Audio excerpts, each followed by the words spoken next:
La première visite cantonale du nouveau président du Conseil général des Yvelines s'est déroulée à Trappes lundi 21 septembre. Accueilli par le maire, Guy Malandin, et la conseillère générale Janine Marie, Alain Schmitz a fait le tour de cette commune de 30 000 habitants. Visite de la maison des parents et rencontre avec les associations locales étaient au programme de la journée. Mais ce sont surtout les effets de la rénovation urbaine que le président du Conseil général était venu observer.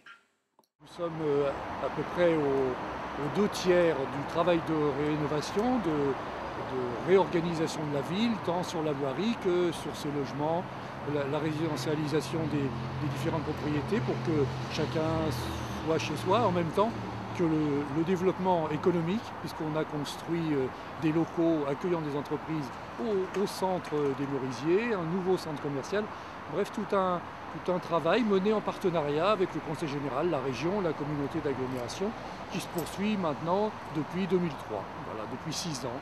Et quand on circule dans la ville, comme on vient de le faire, on peut dire maintenant ça se voit. La délégation s'est également rendue au collège Yuri Gagarine pour découvrir le travail des élèves à l'aide de l'un des 18 tableaux numériques interactifs qui y sont installés. On arrive avec des équipements qui permettent à presque un professeur sur deux de travailler au quotidien avec leur classe, avec le numérique. Et avec un retour de la part de l'enseignant et des élèves qui est vraiment positif. Alors la demande, évidemment, émane des enseignants. C'est-à-dire que s'il n'y a pas de demande, si les enseignants ne sont pas demandeurs, on n'installe pas dans les classes de tableaux numériques interactifs. Mais là, il y a plus de demandes finalement que de tableaux disponibles. Donc c'est très encourageant. Et de la part des élèves? Les élèves, je crois qu'ils y trouvent l'intérêt parce que ça fait un cours plus vivant. Et puis pour tout ce qui est multimédia, tout ce qui est son, les fichiers MP3 pour les langues, avec les vidéos pour aussi l'enseignement des langues, c'est plus vivant que le manuel et le papier statique sur le bureau, quoi. Le gros avantage des tableaux numériques interactifs, c'est que, bon, en mathématiques, c'est vrai que le multimédia n'est pas très prégnant, mais tout ce qui est fait sur le tableau numérique est conservé en machine.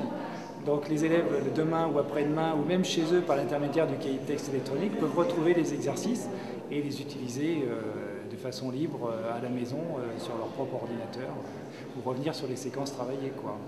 Mais si on se place d'un point de vue histoire-géo, par exemple, les élèves vont souvent en pleine séquence de cours sur Internet pour vérifier que tel événement a bien eu lieu à telle époque. Et là, pour le coup, c'est l'élève qui lui-même va vérifier l'information au lieu d'attendre que le professeur lui dise ou contredise sa proposition, quoi. Il y a cette source, cette mémoire de tous les exercices qui est conservée par l'informatique, là, qui pourrait devenir un véritable presque téléenseignement en cas de pandémie grippale, par exemple. Et alors surtout, monsieur le maire, on a, grâce à l'aide du Conseil général, a pu équiper également Toutes ces écoles. C'est donc, c'est pas écoles, simplement la politique qui a été initiée par le Conseil général pour les collèges, et ensuite il y a eu un dispositif destiné à former justement les jeunes dès leur passage en primaire.